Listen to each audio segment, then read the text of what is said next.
Hey guys, what's up? Magic in the basement here today.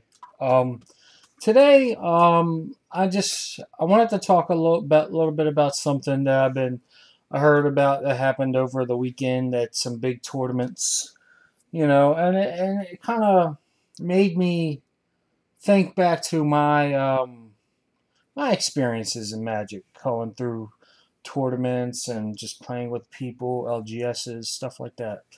Um, So yeah, I just wanted to talk about that a little bit today. That's all. As for the card here, the blasting cannons. This was a Ixalan flip card, and it was one of the misprints. This one was printed on the token stock, card stock, instead of the regular card stock. Let me kill that ant. Okay. So yeah. Um, if stick around to the end of the video and I'll tell you how you can win this misprint. I kind of like a reward for hanging with me on a non-comboing or non-opening video. Anyway, topic I wanted to talk about today was cheating and in Magic and their professional, levels of Magic, the PTQs, the qualifiers, the World Grand Prix, all the high end, competitive Magic. And um, I wanted to, just talk about how I felt. Maybe if you guys wanted to leave comments, tell me how you feel about it, if you've encountered cheating in your playing of Magic, things like that. Because I think it's a very important topic. And and I think it needs to be addressed. Um, Over the weekend, there was a couple of big tournaments. Like I said, they had like a Star City thing and another big one. The couple of the guys, one guy on Saturday, um, I guess, quote unquote, cheated. He was he got his opponent disqualified as well as the you know the he misplayed a card. That could be not either here nor there on if it was an actual misplay, even though he had been playing the cards properly the whole time up to that point. Now, what he did to get his opponent disqualified, it was a technicality about his opponent's sleeves. They were like semi-transparent or something. And my thing about that is that this was game three, okay, and this was to top eight on game three. Um, his opponent had played him 2 games before that and started this game three with him, and didn't say anything about the sleeves up until the point where he was about to lose. Okay, so he waited until he was his back was against the wall. He was about to lose the game to bring up these sleeves and got his opponent disqualified in top eight. Now, is that legal? Yes. Um, but it's kind of it kind of got under my skin a little bit. I mean, if you're okay with the player having their sleeves in the first 2 games and then just bring it up in game three when you're about to lose and get put out, I don't see how that is a game loss offense. You know what I mean? I mean, maybe a warning, maybe give the guy a chance to change his sleeves or whatever. Or if you have a problem with it, you should, you know, um, bring it up game one. You should bring it up before the game start. You say, hey man, your sleeves are kind of messed up, or hey man, maybe you want to change those. Or even if you don't even want to talk to your opponent about it, call a judge over. Let them know before the game even starts. You know what I mean? If you got a real problem about that, then bring it up immediately. Um, I personally, I wouldn't have done it if it was me. I wouldn't have brought the sleeve issue up because I'm the type of player who, win, lose, or draw, I'm gonna lose or win or draw on my skill level. You know what I mean? I'm not going to, have a trick up my sleeve that's outside of the game, Like, there are some people who, rule shark, and, it's only they only rule shark when it's convenient for them, when it works in their favor. They never use it against themselves, obviously, and they only bring it up in the most dire straits. And it's kind of crazy. Like, there was a couple of times where I've even encountered this. I used to go to Star City Opens. I used to go to PTQs and all that good stuff, back when I was in the city, and I was able to get to these events more readily. And I enjoyed playing with people and having a good time. I Yeah, everybody likes to win. Everybody wants to win the prize. That's why you go. But I mean, in between rounds, I had just as much fun as during the games, interacting with the people, trading the cards. That's where I saw my first like altars that were really awesome.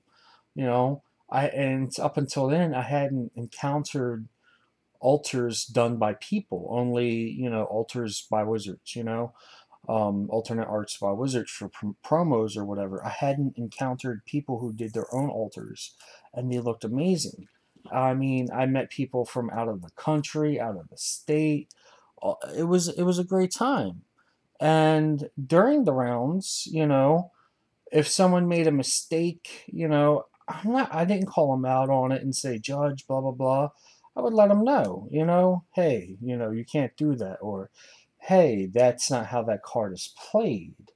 I'm not going to try to get somebody DQ'd on a technicality on a game that's supposed to be played for fun. That's just my personal opinion. Now, on Sunday, there was on the other tournament, there was a another, I guess, cheat, or however they want to classify it. But these both of these events had video, so if you want to look them up, they're available. I don't know, the reason why I'm not showing them is because I don't know the legality behind using video from an event or whatever, and I honestly, I didn't look into it, so it's safer just to tell you about it. And but anyway, the scenario was the guy had a binding of Ixalan on a dude's Hazard, and binding Ixalan said it removes it from play until binding of Ixalan leaves play. It's an enchantment. It's like an O-ring, but it's got an additional line that says, as long as it's in play, you can't cast another creature of the same type. So the dude had his Hazaret, uh, Hazaret, whatever, binded. So legally, in the rules, he wouldn't been his opponent would not have been able to play another one until he got rid of the binding. Okay, um, so what happened was it was bound. They played turns, whatever. Then his opponent played another Hazard and acted like nothing. Okay, um, and you could see on this guy's demeanor how it changed. How once he played, he was antsy. He had his arms crossed, etc. Once he played the second Hazard, his whole demeanor changed. It's so, he could argue, yeah, it was a mistake. I didn't think, blah blah blah. But if it's such a mistake or whatever, why does your demeanor change so much? I think he knew what he was doing. He was trying to slide it by him. He ended up winning and going on to the top eight off of something that should not have been able to have been played. Um, you know, I've talked about with a couple of other people. I've heard both sides of the fence. One saying that his opponent should have known how that binding worked and called him out immediately and said, "Hey, you can't do that." For others say, it looked like an honest mistake and it just slid on through, things of that nature. And whether it was a mistake or is an intentional cheat, either way, it was an illegal action. Um, so my question is, where are the judges? These are high-end events. These are big money prizes. Where are the judges? These are like thousands of dollars, tens of thousands of dollars on the line, and things like this just are allowed to happen. That's not right. Shoot, in smaller shops on Friday Night Magic with more people and only one judge. Well, not more people. I'm sorry. Let me rephrase that. More people to judge ratio. I've seen level one judges, store judges, be more vigilant than some of these tournaments. It's like some of these tournaments, the judges aren't even seeming to, I don't want to say police the events because that sounds bad, but they don't seem to be as vigilant as they might, as they should be, maybe, in such high end stakes.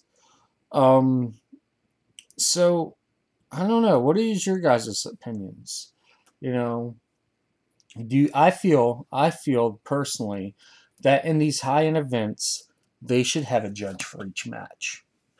I mean, train up more judges. Get something. Use or something. Or since everyone is being recorded, have like a central judge watch on multiple screens or something, like four screens at once. Or something. Have something going on where things like this won't happen anymore. You know what I mean? It's like it just it puts a bad light on the pro tour game. It puts a bad light on competitive Magic, for things like this to get through. Whether it was a mistake or whether it was intentional, whether his opponent should have knew his deck and called him out on it. That's neither here nor there. They should have had a judge sitting at that table watching the game and, say, you can't do that. Ixalan's there. I mean, the binding is there. So that's an illegal play. Nipped it in the bud right there. You know what I mean? And just went from there. Let the players win or lose on their own skill, on their own merit, not on technicalities. Like on the other game where the guy got disqualified on sleeves, they should have had a judge there at the start of the game say, you can't play with those sleeves. You need to re-sleeve them. They should have these things implemented. They should not be getting away with these things. They should not be getting into top eights on technicalities. They should not have players winning tournaments on cheating or sleight of hand or bad or shoddy practices. Like there's I've encountered this one myself in an event. You guys know how when you shuffle your deck, for a fetch land or whatever, a card that says shuffle your deck afterwards, you generally hand it to your opponent or slide it to your opponent and let them cut or shuffle or whatever, so they feel that the deck has not been rigged or altered or whatever. There are people that when they're losing, they will shuffle their own deck like a quote unquote nervous twitch and then offer you their deck to cut without any card saying so. Like they'll shuffle their deck without playing anything, and then they'll hand it to their opponents and offer them to cut. And if their opponent cuts, they'll call a judge and get them disqualified for tampering with their deck. Without it's an illegal board state. Once the opponent picks it up and cuts it, they get disqualified for, deck manipulation because there was no card that said to shuffle. Don't do scummy stuff like that and get away with it. Get a win on that. You know, and I've encountered that myself. I didn't fall for it. Because I knew what he was trying to do. I had him against the rope, and I knew, he did it, and I knew it. FYI, if this happens to you, the way to get around that is to call the judge yourself, not touch the deck. Call the judge yourself and let them know that they shuffled their deck without any card telling them to. Then they get disqualified for their trying to cheat. But I don't think it should have to come down to all this stuff. I think that, people should win or lose on their own merits. What do you guys think? How do you feel about cheating in Magic? Have you guys encountered it? Have you guys, I don't want you to throw yourselves under the bus. Have you guys cheated yourself? Have you heard any stories of it? Have you encountered, rule sharks or bullies in competitive Magic? Do people who just make the game seem really unfun? Have you guys encountered any of this? What did you do about it? Did you, talk to them about it after the game? Did you call a judge? Did you just take it? What happened? Let me know in the comments. And I'm sorry this is a video is a bit longer than most. It's just something I feel passionate about because I love the game of Magic, and I don't like what's happening with it with the competitive scene. I used to do competitive Magic back a long time ago, and you know it should be pure. It should be pure, and all this craziness is just that's what it is. It's craziness, you know, cheating and all this other stuff. But yeah, let me know what you feel, and thanks for hanging in there with me. Through the video, I do appreciate it.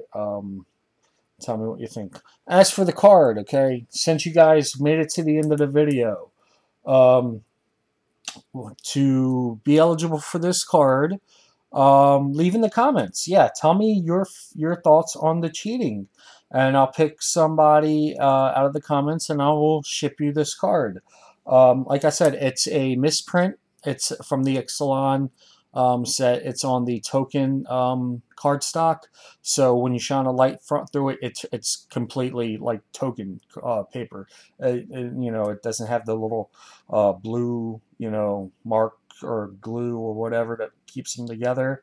So yeah, it's a misprint. And I'll ship it to you. I mean, if you're into misprints or whatever, some just for collector value or whatever. I got this at my at the actual pre-release event. It was in one of my packs. So yeah, leave a comment. Tell me if you've encountered cheating, what you feel on cheating, what you feel about the event, and what happened. And when you leave a comment, you'll be eligible to win the misprint. Thanks for hanging in there with me, and you guys all have a great day. Magic in the Basement signing out. Oh, last thing, don't forget to check out the Kick and the Discord. Magic in the Basement for both of them. Come in, shoot me a line. Let me know what's going on, and I'll catch you guys then. You guys have a great day.